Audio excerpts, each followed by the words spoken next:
Unexplained infertility क्या होता है? अनएक्सप्लेन्ड इनफर्टिलिटी कि जितने भी इन्वेस्टिगेशन इनफर्टिलिटी से रिलेटेड हम कराते हैं किसी भी इनफर्टाइल कपल में, जो कि इनफर्टिलिटी के नॉन पेशेंट होते हैं, कई साल उनकी शादी को हो चुके होते हैं, लेकिन उसके बावजूद भी उनके यहाँ कंसीव नहीं होता। जितने भी इन्वेस्टिगेशन हम कराते हैं वो सारे नॉर्मल होते हैं, किसी तरह का इनफर्टिलिटी का कोई कॉज, फैक्टर, सबब नहीं होता है उनकी रिपोर्ट्स में, इन्वेस्टिगेशन में। लेकिन उसके बावजूद भी कई कई साल गुजर जाने के बावजूद उनके यहाँ कंसीव नहीं होती उनकी वाइफ।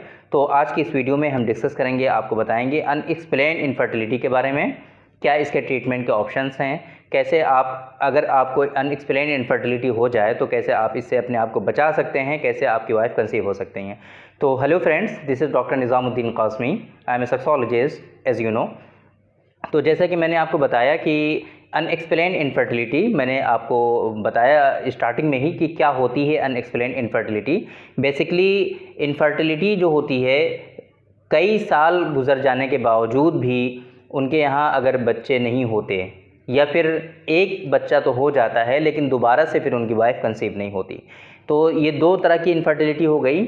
एक को हम कहते हैं प्राइमरी इनफर्टिलिटी और दूसरी को हम कहते हैं सेकेंडरी इनफर्टिलिटी, कि एक बच्चा होने के बाद फिर दोबारा से उनके यहाँ कंसीव नहीं हो रही उनकी वाइफ, या फिर कई शादी को कई साल हो गए, 10-10 साल भी हो जाते हैं, लेकिन उसके बावजूद उनके यहाँ पहला ही बच्चा नहीं होता। तो ये कहलाता है प्राइमरी इनफर्टिलिटी। तो इनफर्टिलिटी जब भी होती है तो इसके कुछ इन्वेस्टिगेशन होते हैं जो कि मेल पार्टनर के होते हैं, कुछ इन्वेस्टिगेशन हम फीमेल पार्टनर के कराते हैं। कुछ चीज़ें जो इसका जो सिस्टम होता है उनको एवेलुएट करने के लिए कि वो नॉर्मल वे में काम कर रहे हैं कि नहीं कर रहे हैं। लेकिन कुछ लोगों में ऐसा होता है कि जो इन्वेस्टिगेशन हमने कराए हैं उनमें कुछ ना कुछ इशू निकल आता है, कुछ कॉज और फैक्टर हमें पता चल जाता है कि किस वजह से इनके यहाँ इनकी वाइफ जो हैं वो कंसीव नहीं हो रही हैं। वो कॉज और फैक्टर मेल पार्टनर में भी हो सकता है और इसी तरीके से वो कॉज और फैक्टर जो है वो फीमेल पार्टनर में भी हो सकता है। दोनों ही लोग इक्वली उसके लिए ज़िम्मेदार हो सकते हैं इनफर्टिलिटी के लिए, कि हो सकता है मेल पार्टनर में कोई कॉज मिल जाए या फिर हो सकता है फीमेल पार्टनर में कोई कॉज मिल जाए, या ऐसा भी बहुत सारे केसेस में होता है कि मेल और फीमेल दोनों ही पार्टनर में कोई ना कोई कॉज और फैक्टर मिल जाता है।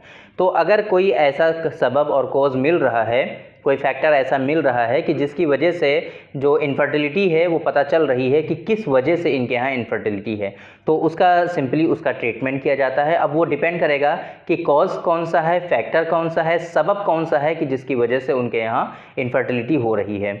उस कॉज और फैक्टर के डिपेंड करके फिर ये हम बताएंगे पता करके कि किस पैथी में उसके लिए बेस्ट ट्रीटमेंट है। आपको यूनानी ट्राई करना चाहिए या फिर एलोपैथ या मॉडर्न पैथी में आपको इसको ट्राई करना चाहिए। लेकिन अगर जितने भी आपने इन्वेस्टिगेशन कराए वो सारे नॉर्मल हैं, किसी तरह का कोई इशू नहीं है, सारे टेस्ट सारे इन्वेस्टिगेशन आपके नॉर्मल आ रहे हैं, इट मीन कि कोई ना कोई कॉज और फैक्टर आपको मिल ही नहीं रहा है, तो आप ये ऐसी सूरत में हम उसको मेडिकल साइंस में कहते हैं अनएक्सप्लेन्ड इनफर्टिलिटी। अनएक्सप्लेन्ड इनफर्टिलिटी ये एक ऐसी इनफर्टिलिटी है कि जहाँ पर बहुत सारे प्रैक्टिशनर ये कह देते हैं कि अब हमारे बस में कुछ नहीं है। स्पेशली मॉडर्न और एलोपैथ में तो इसका कोई ख़ास ट्रीटमेंट अवेलेबल नहीं होता है। वहाँ पर भी ये कहा जाता है कि भगवान को मंजूर होगा तो हो जाएगा, क्योंकि जब कोई कॉज और फैक्टर है ही नहीं, कोई सबब वहाँ पर मिल ही नहीं रहा है, तो अब हम ट्रीटमेंट किस चीज़ का दें, किस चीज़ की मेडिसिन हम आपको दें। जब कोई आपको कंप्लेंट्स नहीं है, किसी तरह का कोई फैक्टर नहीं है, सारे इन्वेस्टिगेशन आपके नॉर्मल हैं, तो ऐसी सूरत में कोई ट्रीटमेंट वहाँ पर नहीं दिया जा सकता।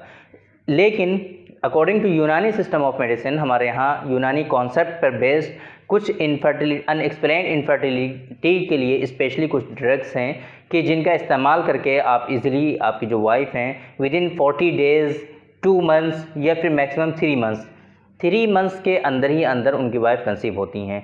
तो वो कुछ प्रोडक्ट हैं यूनानी सिस्टम ऑफ मेडिसिन के, कुछ हमारी रिसर्च पर बेस्ड हैं, आप उनका इस्तेमाल कर सकते हैं, और कुछ क्लासिकल ड्रग हैं यूनानी के, वो आप कहीं से भी परचेज़ कर सकते हैं। लेकिन जो हमारे रिसर्च प्रोडक्ट हैं वो सिर्फ हमारे पास ही अवेलेबल होंगे। उनको मंगाने के लिए आप डिस्प्ले पे जो नंबर है, इसी नंबर पे व्हाट्सएप पे एड्रेस अपना शेयर कर दीजिए, इजीली यहाँ से वो प्रोडक्ट आपको भेज दिया जाएगा आपके एड्रेस पर। लेकिन बेहतर ये है कि इसी नंबर पे व्हाट्सएप पे आप पहले हमसे ऑनलाइन कंसल्टेशन के लिए अपॉइंटमेंट बुक कर लीजिए। 200 रुपीज़ जस्ट उसकी फ़ी है, उसका पेमेंट करके आप हमसे कंसल्ट एक मरतबा ज़रूर करें। सारे इन्वेस्टिगेशन रीड करने के बाद, आप दोनों की हिस्ट्री लेने के बाद फिर आपके लिए एक लाइन ऑफ ट्रीटमेंट बना दिया जाएगा यूनानी कॉन्सेप्ट पर बेस्ड, यूनानी सिस्टम ऑफ मेडिसिन पर बेस्ड। कौन सी मेडिसिन और ड्रग होंगी वो हिस्ट्री लेने के बाद, आपकी रिपोर्ट्स देखने के बाद ये कंफर्म किया जा सकता है। तो कहने का मकसद ये है, आपको बताने का मकसद ये है कि अनएक्सप्लेन्ड इनफर्टिलिटी अगर आपको है तो उसके लिए घबराने की, परेशान होने की कोई ज़रूरत नहीं है।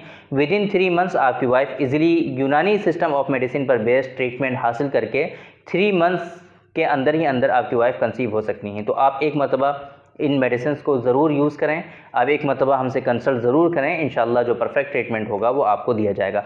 बाकी अगर आपको सेक्सुअल डिसऑर्डर्स हैं, हेल्थ से रिलेटेड कुछ भी आपको इशू है, चाहे वो मेल इनफर्टिलिटी हो, फीमेल इनफर्टिलिटी हो, स्पेशली ओलिगोस्पर्मिया, एजोस्पर्मिया, या फिर फीमेल के जो है सेक्सुअल डिसऑर्डर्स हैं या उनके जो है मेंसेस से रिलेटेड इश्यूज़ हैं, तो इन तमाम सूरतों के लिए आप हमसे ज़रूर कंसल्ट करें। हर्बल दवाओं के थ्रू, नेचुरल मेडिसिन के थ्रू उनका सक्सेसफुल ट्रीटमेंट यहाँ पर दिया जाता है। तो जो पेशेंट यहाँ आसपास हमारे रहते हैं, बाराबंकी उत्तर प्रदेश के आसपास, वो हमारे सेंटर सारा हेल्थ केयर पर ज़रूर विज़िट करें। और अगर यहाँ नहीं आ सकते, दूर हैं आप हमसे, तो जो डिस्प्ले पे नंबर है, इसी नंबर पे व्हाट्सएप पे अपॉइंटमेंट बुक करके आप एक मरतबा हमसे कंसल्ट ज़रूर करें। तो थैंक यू वेरी मच। आज की इस वीडियो में इतना ही। इंशाल्लाह फिर मुलाकात होगी आपसे किसी दूसरी वीडियो में, हम डिस्कस करेंगे आपसे किसी दूसरे टॉपिक पर।